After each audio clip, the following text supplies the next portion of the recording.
Eu acho que eu vou ficar até aqui com a galera aqui. Botar uma cadeira aqui. Pra não ficar um negócio lá. Tá todo mundo aqui, eu venho pra cá também. Hein? Tem problema pra vocês? Você acha melhor que a gente vá pra frente também? Não sei. O que vocês acham?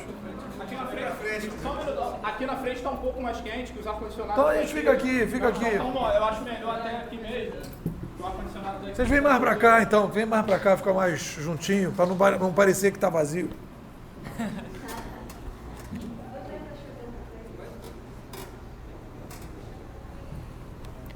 Olha, eu tô gravando, vou botar no YouTube, pra depois quem quiser, se por acaso, quiser ouvir de novo, ou quiser passar pra alguém. Bom, galera, eu sou... Acho que não precisa, não. Então tá, obrigado. Olha só.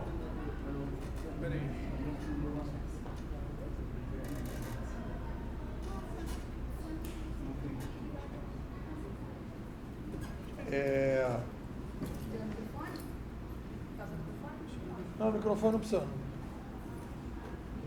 Eu sou professor, tenho mestrado em Ciência da Informação e doutorado em Ciência da Informação. E vivo dando aula e consultoria. Eu tenho uma empresa desde 95 e trabalho com estratégia e internet. E o problema, e aí isso tem a ver com o nosso tema, e eu escolhi um problema para poder ajudar meus clientes. Eu tenho mais de 500 projetos nessa área de estratégia de internet. E eu, quando comecei a tentar ajudar meus clientes, eu precisei responder duas perguntas. O que é a internet? O que significa a internet? Qual é o desdobramento que a internet vai ter na sociedade? Quer dizer, porque quando você faz estratégia, você tem que construir um cenário e a partir desse cenário você diz, bom, se o cenário é esse, para onde nós estamos indo? E a partir desse para onde nós estamos indo, eu defino o que vocês têm que fazer para aumentar as oportunidades e reduzir os problemas. Então você vai fazer uma estratégia. Eu não sabia onde eu estava me metendo, né? Eu não sabia onde eu estava me metendo, porque o negócio foi... Então eu acabei virando, a partir da tese de doutorado, etc., eu acabei virando também um pesquisador, e hoje eu me considero assim, uma espécie assim, de teórico dessa história, porque eu tive que desenvolver uma filosofia, uma teoria, uma metodologia, e a gente vai falar disso. Então, eu hoje ajudo os meus clientes, e eu tenho bastante clientes grandes. Trabalhei um ano na Petrobras, um ano no BNDES. Hoje eu estive em Maringá essa semana, trabalhando com o pessoal lá na área de software, apoiando o governo do Espírito Santo. E estou trabalhando na prefeitura há 3 anos num projeto na área de tecnologia, ajudando as pessoas a entender a internet e ver o que a gente pode fazer. Então, qual é o objetivo do meu papo com vocês? Eu quero falar sobre ensino 3.0.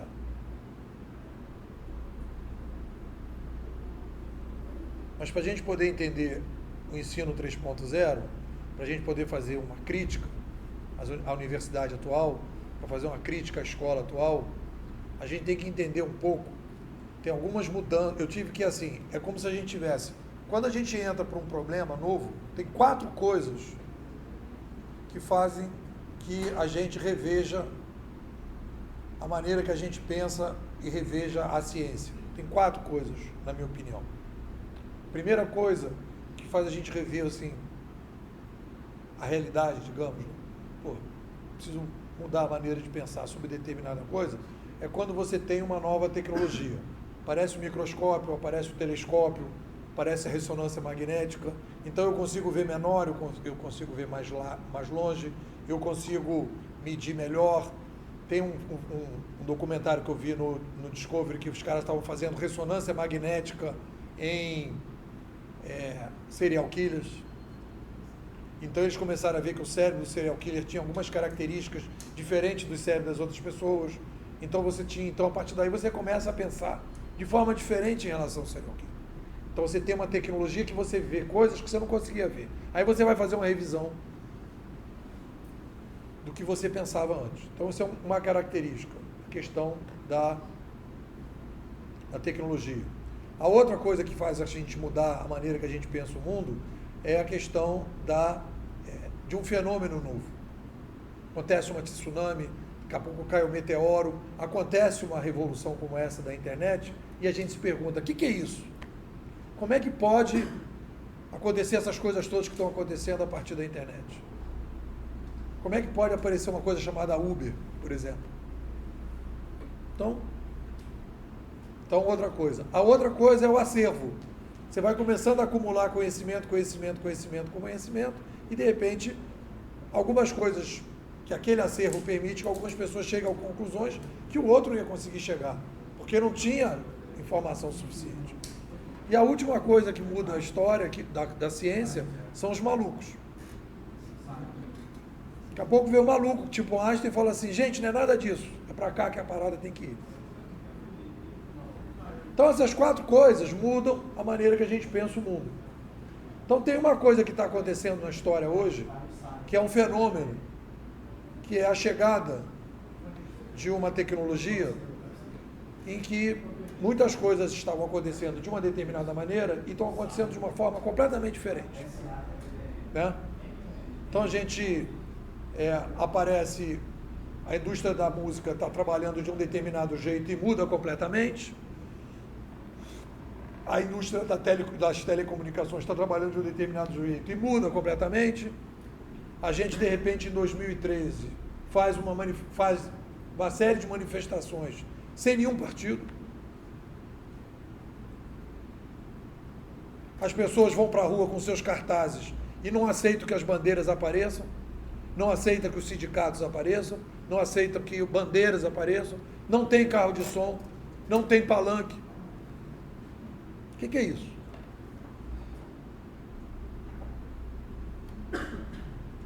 A gente agora está fazendo manifestações em 2015, também sem partido, parece um carnaval com 3 ou 4 carros de som, cada carro de som fala um troço diferente. Então você vai somando uma série de coisas, você vai vendo que tem muitas coisas acontecendo diferentes que a gente não consegue entender. Então, qual é o foco do meu estudo para ajudar meus clientes? Eu estou estudando por que é isso que está acontecendo.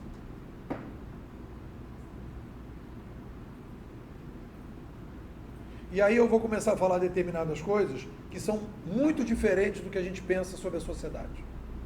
Aí você vai falar, o Nepô acordou de manhã e está falando isso para a gente porque acordou de manhã. Não, eu estou há 20 anos e vou falar coisas que são conclusões de 20 anos de estudo. E aí eu vou dizer uma coisa para vocês, assim, não são as minhas conclusões.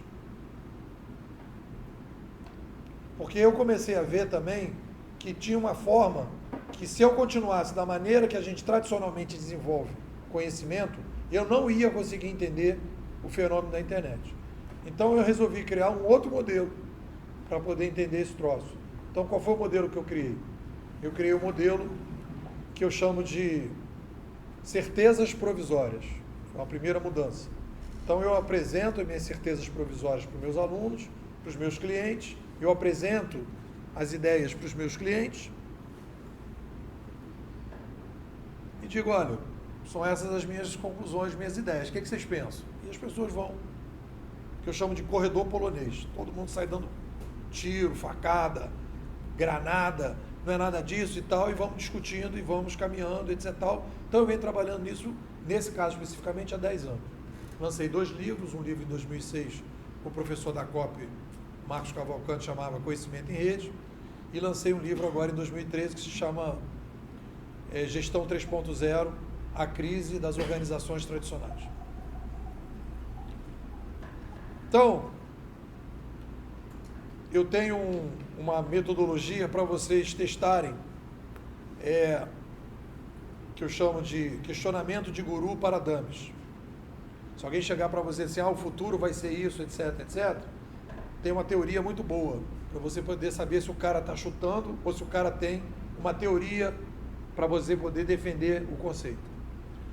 A minha teoria de teste de guru para dummies é o seguinte: qual é a memória de cálculo?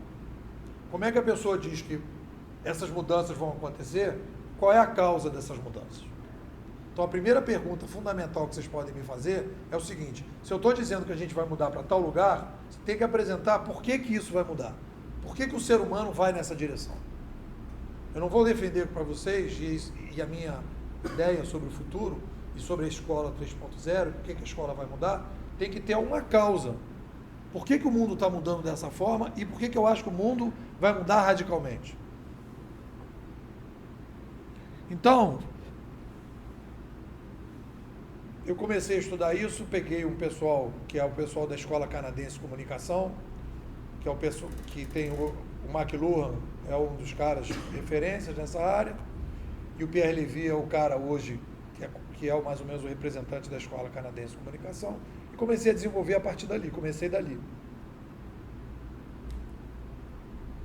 E a gente aqui no Brasil, a gente meio que fez uma embaixada da Escola Canadense e está desenvolvendo a partir dali. E eu tenho um grupo de alunos que me ajuda nisso, tem uma pessoa de gente que... Então, primeira coisa que eu digo para vocês é o seguinte: por que o mundo vai mudar radicalmente no século XXI? Por que o mundo vai caminhar para um processo de descentralização? Por que esse século vai ser um século extremamente inovador? E por que nós vamos ter que refazer profundamente o modelo do ensino? E ele vai mudar independente, até às vezes, ele vai mudar porque existe uma macro tendência nessa direção. Então, vocês vão perguntar, tá, beleza, então você está falando isso, mas qual é a memória de cálculo? Memória de cálculo é a seguinte: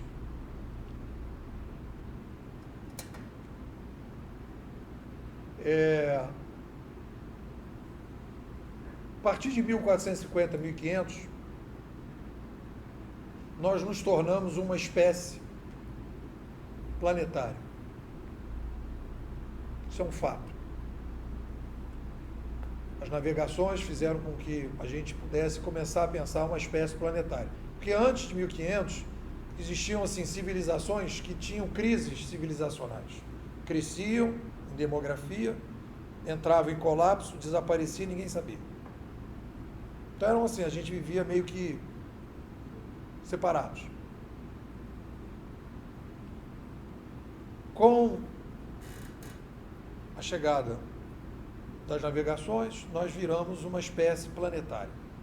Então a gente começou a ter uma interconexão e as pessoas começaram a meio que depender uma das outras nos países. O Brasil começa a ser colônia de não sei o quê, coloniza tudo, então o mundo passa a ser um mundo, uma espécie planetária. A gente começa a habitar o planeta. A gente deixa de ser espécies de nichos e passa a ser uma espécie.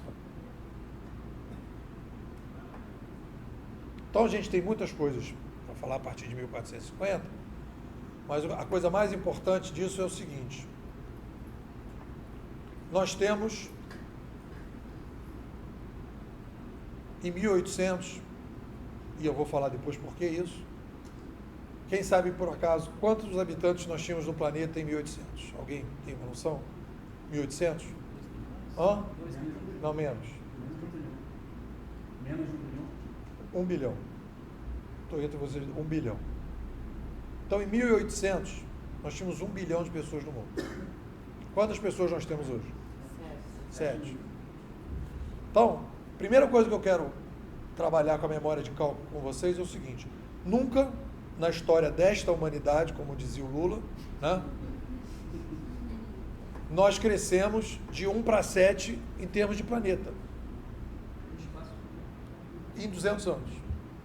Para vocês terem uma noção, o Brasil cresceu de 1900 para cá 6,5 vezes. Saímos de 30 Está 200 milhões. Qual foi a conclusão que eu cheguei? Que a coisa mais importante que existe na história da humanidade é a demografia. Não é o que move o mundo, a sociedade humana não é, na minha certeza provisória, não é a luta de classe, não é os movimentos sociais, os movimentos políticos, os movimentos econômicos. O que pressiona a sociedade é o aumento do que eu chamo de complexidade progressiva. E eu vou defender essa tese. O ser humano é a única espécie viva, e aí eu não vou contar os insetos, é a única espécie viva que não tem limitação de tamanho de bando.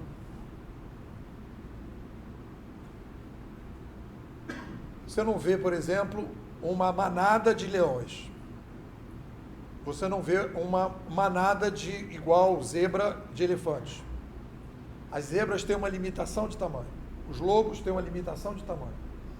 Todas as outras espécies, elas têm limitações de tamanho. Por quê? Espaço territorial. Hã? Só se adapta a certo tipo de habitat. As outras espécies, ela tem uma estrutura de organização genética.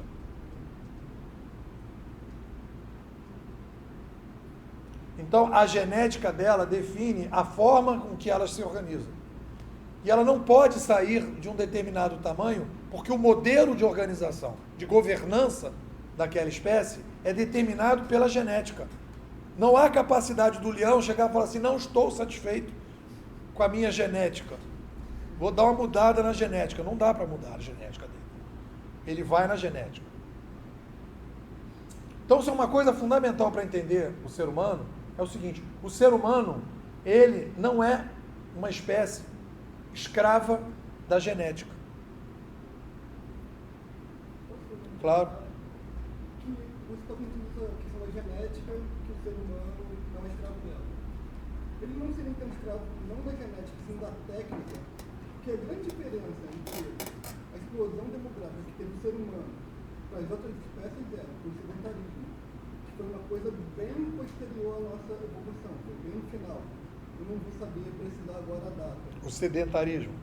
Foi quando começamos a plantar 70 mil anos. Por aí. Exatamente, 70 mil, alguma coisa por 80. Com essa revolução de técnica, seria mais relevante do que a própria genética? Eu vou chegar lá. Olha só. Então, o que acontece? A espécie humana, que a gente, quando você vai estudar um fenômeno como a internet, você começa a ter que fazer uma avaliação grande do processo. Então a pergunta é, por que o ser humano consegue crescer em termos de tamanho e as outras espécies não conseguem crescer em termos de tamanho? Então, o que acontece aí? Nós temos uma doença, entre aspas, que é uma coisa chamada complexidade progressiva. Então, se nós crescemos de tamanho, alguma coisa tem que mudar para a gente poder crescer de tamanho. Essa que é a nossa grande dificuldade de entender o que está acontecendo. Porque a gente acha que o ser humano vai ser o mesmo ser humano lá atrás e ele vai continuar igual, crescendo do jeito que ele vem crescendo em demografia. Vamos pegar um exemplo simples para você ver o que é a complexidade progressiva. 1 bilhão de... Quantas vezes vocês acham que seria o ideal para as pessoas comerem todos os dias? Normalmente. Hã? Não. Vocês comem quantas vezes ao dia? 4? 3? O cara come bem, hein? Ainda está magrinho. Olha só. Vamos colocar 3 vezes. Como uma média. 3 vezes. Tá bem? Se nós temos 1 bilhão de pessoas no mundo, nós estamos falando de 3 bilhões de pratos de comida todos os dias. Olha aí. Olha a complexidade. Não é assim, você está falando 3 bilhões toda semana? Não, eu estou falando 3 bilhões todos os dias. Coloca aí 3 bilhões de ovos, 3 bilhões de pratos, lavar, cozinhar, limpar, gás, fogo. Aí nós estamos falando de 1.800, de 3 bilhões, e nós estamos falando no mundo de hoje de quantos? De 21 bilhões de pratos de comida todos os dias. Então eu estou falando para vocês que eu estou falando de uma espécie animal que estava em 1800 com uma complexidade de 3 bilhões de pratos de comida todos os dias, e essa mesma espécie animal está falando hoje de 21 bilhões de pratos de comida. E quando a gente está falando dessa complexidade progressiva, e essa complexidade progressiva que a gente está discutindo é o seguinte, essa complexidade progressiva aqui, a complexidade, ela não é só na quantidade. Eu tenho certeza aqui que tem gente que causa 38, 39, 40, 41, 42, 43, até 44, talvez mais. Então a complexidade é, você tem que fazer sapato para todo mundo, tem que ter calça para todo mundo, tem que ter camisa para todo mundo, e tem gente que não gosta de sapato preto, tem gente que não gosta de sapato branco, tem gente que só usa tênis, tem gente que só usa sapatilha.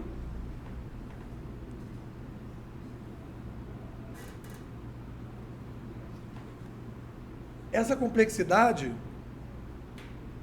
ela não é uma complexidade, não é assim, aquela discussão que é mais ou menos o que o pessoal da Venezuela chegou à conclusão. Vamos acabar com o setor produtivo e ver o que vai acontecer?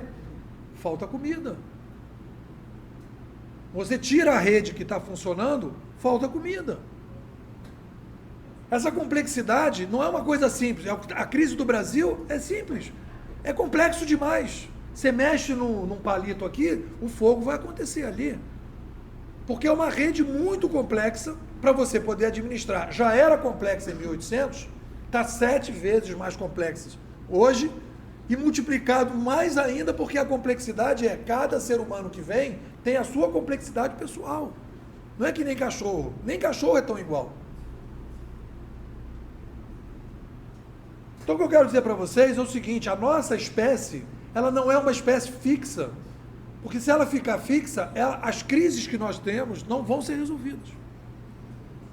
Essa é uma descoberta importante para a gente pensar a maneira diferente de pensar a nossa sociedade. A nossa sociedade, o ser humano, ela é uma espécie que tem esse problema, complexidade progressiva.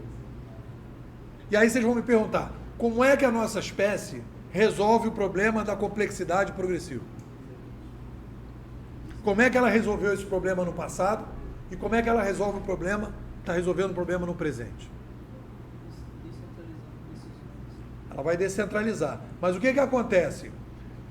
Se a gente vai olhar no passado, a gente vai observar o seguinte, uma coisa que é assim, a nossa espécie, conforme a gente vai, e aí está falando com você do sedentarismo, tem um livro que se vocês quiserem ler, chama A Breve História da Humanidade, do Harari, chama Sapiens, o livro. Esse livro do Harari, ele fala da passagem dos caçadores-coletores para o sedentarismo, que foi o que ele chamou de revolução cognitiva há 70 mil anos. Quando nós saímos de uma macrocultura gestual e passamos para uma macrocultura sonora, em que a gente começou a falar. Quando nós começamos a falar, nós tivemos condições de começar a desenvolver novas tecnologias. E nós começamos a virar uma espécie sedentária. E, na minha opinião, pelo simples motivo, o ser humano quer fazer sexo, o ser humano quer ter filhos, o ser humano quer crescer, quer se expandir. Essa é uma característica da espécie, se você olhar na história. Você pode até dizer que agora, se tiver uma cultura que você consegue evitar que tenha filhos, você pode dizer que você pode até fazer sexo e não crescer. Mas, de qualquer maneira, até agora, foi mais ou menos assim. Então, nós tivemos 3 momentos na história da humanidade, é por isso que é importante perceber, para poder falar da escola 3.0 e do ensino 3.0, perceber o seguinte, que quando a gente passou a 70 mil anos da macrocultura gestual para macrocultura oral, nós fizemos uma revolução cultural disruptiva. O ser humano saiu de uma classificação de animal, de um modelo animal, e foi para um outro modelo animal. Aquele modelo que a gente tinha gestual eram bandos, os caçadores-coletores não saíam de 100, e eram nômades. Para a gente virar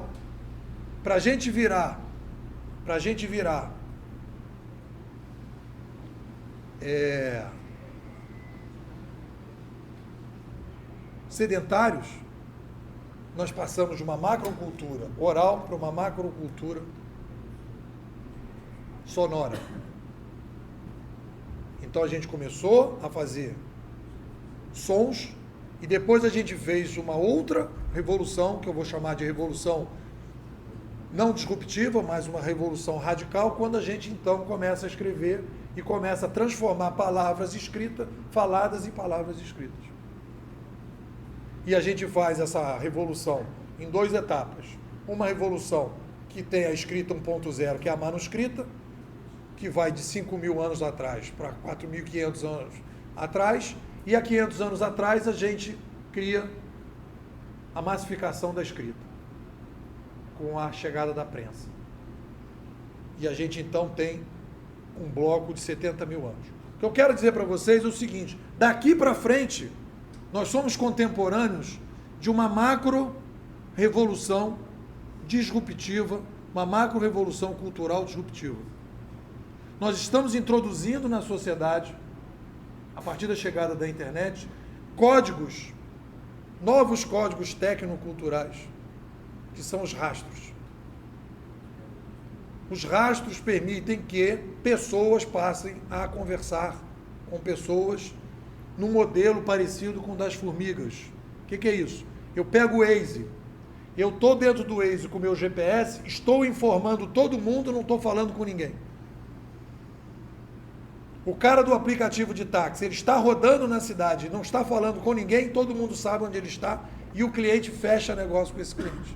Nós estamos entrando numa espécie, nós estamos fazendo uma macro mudança cultural em que a gente está começando um processo de troca parecido com o que as formigas fizeram. Comunicação de massa, de muitos para muitos, comunicação através de rastros. Qual é a crise que nós temos na educação? E aí a gente vai entrar dentro desse processo. A educação que nós temos hoje é uma educação que foi construída na base do som. Do som.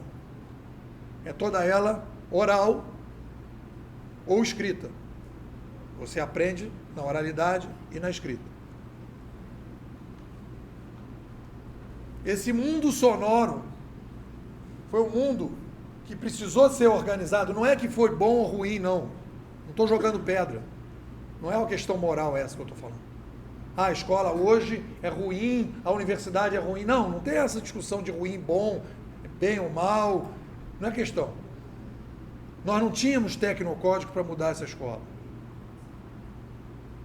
Só que a partir da chegada desses novos tecnocódigos, nós vamos mudar completamente a forma de organização da sociedade. Essa era sonora é a era em que a gente imitava, de certa forma, os bichos que tinham líderes alfas.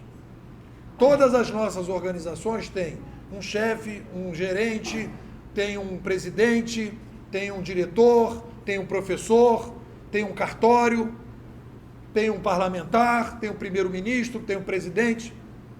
Você vai ver, por exemplo, o modelo do Uber. Cadê o presidente do Uber? dá um tiro no coordenador do Uber. Quem que é o coordenador do Uber? Pega uma 45, dá um tiro na cara dele. No dia seguinte, o Uber está funcionando normalmente. Agora, pega alguém que está na cooperativa de táxi, aquela telefonista que atende o telefone, dá um tiro na cara dela, acabou a cooperativa. Então é um modelo aqui, que é o modelo aranha, que tem uma cabeça, e aqui não é o modelo aranha. É o modelo estrela do mar, que não depende de um centro. E isso vai impactar na escola. Por quê? Porque o modelo que a gente tem que desenvolver de escola, o modelo de ensino que a gente tem que desenvolver, é um modelo compatível com este novo mundo.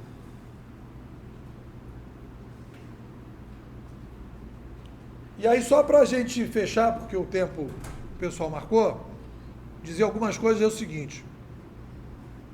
Então, como é que você começa essa reestruturação da escola? Número 1, a escola passa a ser uma escola de problema. Eu não tenho geografia, história, matemática, português. Eu sei o seguinte, qual é o problema que você se dedica? Você tem que ter um problema na sociedade. Qual é o problema que você se dedica a resolver? Você não é um profissional de geografia, de matemática, qual é o seu problema? Qual é o sofrimento que você vai reduzir na sociedade? Você vai estudar aquele problema. E aquilo que você precisar para melhorar a solução daquele problema, você vai pegar aonde você quiser. Hoje a escola é uma escola de assuntos, que não está ligado aos problemas da sociedade. E não estou falando problema da sociedade, que é só sofrimento, tem um problema de curiosidade também. Eu posso querer saber o que aconteceu com os dinossauros. Isso não é um problema que gera sofrimento, gera curiosidade. A escola hoje é uma escola de assunto. A escola hoje é uma escola que, para você publicar um artigo na academia, você demora 6, 8 meses, porque você tem os pares que vão julgar o artigo.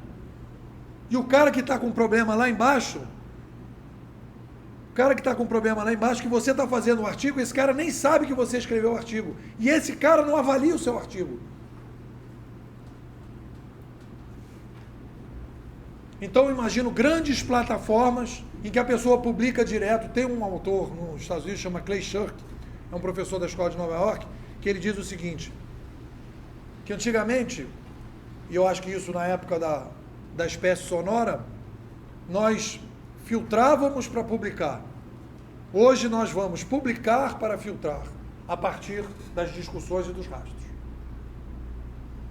Então o que eu quero dizer para vocês é o seguinte, vocês são novos, a geração de vocês é uma geração nova, muitos aqui devem ser liberais, e o que eu digo é o seguinte, eu estou chamando esse movimento de descentralismo, que seria um pós-liberalismo. O grande desafio que nós temos hoje, como os nossos liberais clássicos tiveram depois da monarquia, é introduzir esse novo ambiente na sociedade. É permitir que a sociedade possa tirar do armário o Homo sapiens 3.0. E esse Homo sapiens 3.0, ele vai ter que lidar com esses rastros digitais. Esses rastros digitais é a saída para a gente sair das crises que nós estamos passando. E a principal crise que a gente está passando são crises provocadas pelo aumento da demografia. Só para fechar, quando as pessoas criticam e dizem, o capitalismo concentrou, a gente está vivendo a centralização do capital, a gente está vivendo a centralização do poder, né? Tudo isso que as pessoas falam, na minha avaliação é o seguinte, toda vez que houver aumentos demográficos, haverá centralização. O grande teste de todo o modelo que foi criado pelos liberais clássicos, nós passamos pelos testes. Nós conseguimos, apesar de tudo, estar ainda sobrevivendo e crescendo como nós crescemos. Só que nós chegamos, na minha opinião, ao limite. Nós precisamos reinventar o capitalismo, nós precisamos inventar a república e nós precisamos criar um novo modelo para poder colocar esses 7 bilhões de uma maneira mais confortável. E o que acontece? E foi o que aconteceu quando a gente fechou a Revolução Cultural depois da Idade Média e conseguiu criar novos patamares da sociedade, tanto a república quanto o capitalismo, nós tivemos uma revolução demográfica. Então, se essa lógica valer, a gente então iria para daqui para frente, não sei quanto tempo, viver uma revolução cultural, viver uma revolução organizacional, e se a gente tiver vontade, viver mais uma revolução demográfica.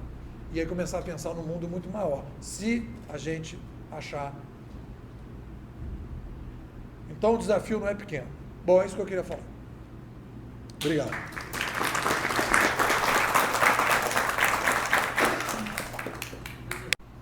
Você fala assim, eu só queria saber sobre uma coisa. Você tem uma estimativa assim já com base nos seus estudos, alguma coisa, quanto seria que a humanidade levaria de hoje em diante para conseguir concretizar essa revolução pelo seguinte, porque já existem algumas escolas que fazem esses tipos de jeito que você falou. Tem aulas, são aulas diferentes, são aulas de teatro, são aulas assim para despertar outras áreas na criança e tudo mais, no adolescente, mas são muito poucas. Você tem alguma noção de como isso pode chegar, por exemplo, na universidades públicas? Eu vejo isso cada vez mais longe. Como é que isso poderia se inserir na sociedade? Quanto tempo? Bom, olha só, primeiro, não dá para a gente trabalhar com tempo, porque aí seria começar a virar profeta. Porque são tantas as variantes, o que dá para dizer é o seguinte, existe uma macro tendência pela descentralização. A espécie só vai conseguir resolver o seu problema atual, como aconteceu no passado, descentralizando. O problema das universidades, e aí vamos falar de Brasil, das universidades, etc. O problema que houve, e aí que eu acho que é importante perceber é o seguinte, todas as organizações, hoje, todas, sejam públicas, ou eu prefiro chamar de estatais, ou privadas, elas estão fazendo um movimento que é, o rabo está balançando o cachorro. As organizações estão mandando na sociedade. Grandes monopólios estatais e privados mandam na sociedade, com forte poder financeiro. Isso é a situação que a gente tem hoje, que a gente pode chamar de neomercantilismo. Tá? Então, essa é a situação. Então, na minha opinião, e se a gente fosse caminhar nessa direção, o que a gente tem que fazer é descentralizar. Eu acho que essa discussão da universidade estatal, não é possível uma universidade ter, na minha opinião, estabilidade no emprego. Você não pode ter uma pessoa com estabilidade, nada justifica a estabilidade numa universidade. Porque a pessoa pode ter estabilidade por uma determinada situação. Mas, por exemplo, se a pessoa falta, meu filho está fazendo faculdade em outra universidade, o professor mentiu em sala de aula. Ele não deu uma informação, uma opinião sobre um determinado pensador liberal. Ele mentiu sobre o pensador liberal. Ele falou que o Hayek e o Mises eram nazistas. Eles foram perseguidos pelos nazistas. Ele pode dizer que não gosta do Hayek, não concorda com o Hayek, mas dizer que ele é nazista é falso. E ele não vai sair da universidade mesmo mentindo em sala de aula. Então eu acho que assim, num mundo tão dinâmico, você não pode contratar uma pessoa durante 20 anos e achar que aquela pessoa está funcional durante esses 20 anos. E isso começa a pesar na universidade. As pessoas cada vez estão ficando mais corporativas. O movimento dos professores, os movimentos, eles estão muito mais focados no seu problema do que o problema da universidade em si.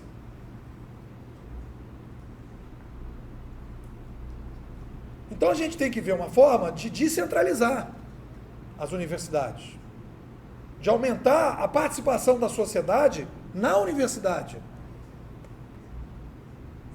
coisa que não está acontecendo. As pessoas querem todos os direitos e poucos deveres. As pessoas falam, eu gostaria que a universidade servisse à sociedade. Não é verdade que as pessoas querem fazer isso.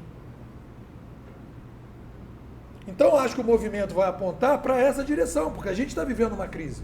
Agora, não é um problema só da universidade estatal, é uma universidade privada. Eu fui montar um curso de mestrado profissional. Aí falei, mestrado profissional. E fui chamar a galera que eu conheço, que está bombando nessa área. A galera falou, não pode, o MEC não vai deixar. O cara tem que ter não sei quantas coisas publicadas. Eu falei, meu irmão, não vou fazer o curso. O MEC, ele toma conta, ele determina tudo que uma universidade privada vai fazer. Então não há uma universidade privada livre. O que existe é uma universidade privada que o MEC toma conta. E tem que fazer uma série de coisas. Então você não consegue ter uma coisa diferente.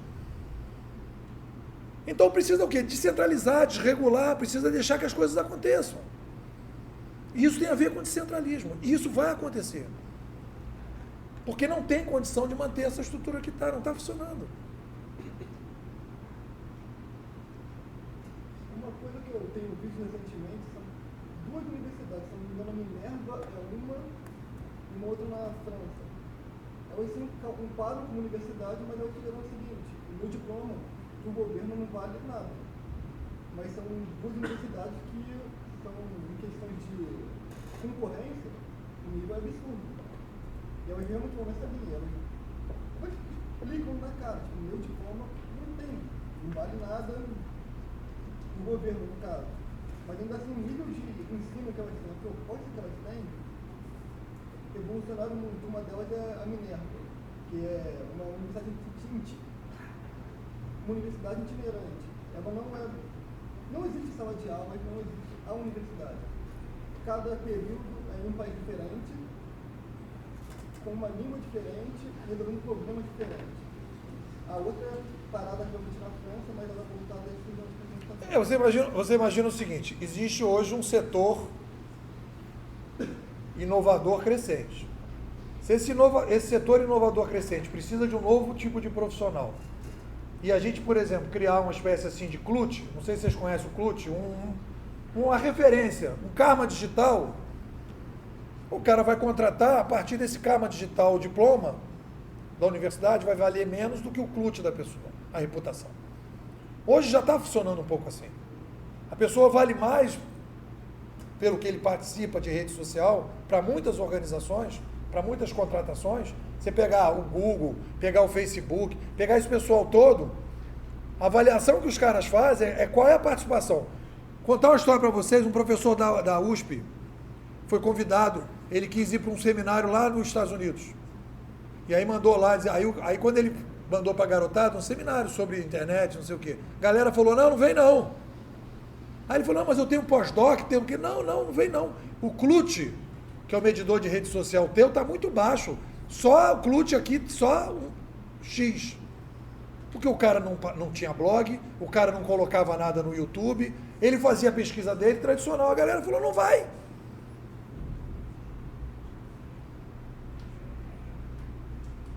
Então, só para fechar, eu queria dizer o seguinte, que o pessoal vai falar. O que eu quero dizer é o seguinte: o movimento que eu chamo, a minha visão, eu vou fazer o seguinte, o pessoal vai falar, depois no final eu vou responder. O movimento, na minha opinião, o movimento que eu chamo de pós-liberal do século XXI, eu chamo de descentralismo 3.0. É perceber que é um movimento cultural, não é um movimento econômico, não é um movimento social, não é um movimento político, é um movimento cultural. Está dentro do Uber, tem gente de psicanálise falando em psicanálise descentralizada, tem gente falando em arte descentralizada, tem gente falando em descentralização do táxi. Tudo isso faz parte do movimento de descentralização. Não é econômico, não é social, não é só econômico, não é só social, é tudo. É perceber que esse movimento é um movimento grande e a gente tem que ajudar esse movimento a ser desatado. É o que eu brinco: tirar o Homo sapiens 3.0 do armário, deixar ele sair do armário. E tem gente que não quer que ele saia do armário, porque a gente está intoxicado pelo modelo que a gente tem. Tem lá o Messias, o líder alfa, a pessoa que manda, aquele e tal. A gente tem que quebrar isso dentro da gente. Bom, deixa o pessoal falar e depois no final a gente pode continuar a brincadeira. Depois eu erro.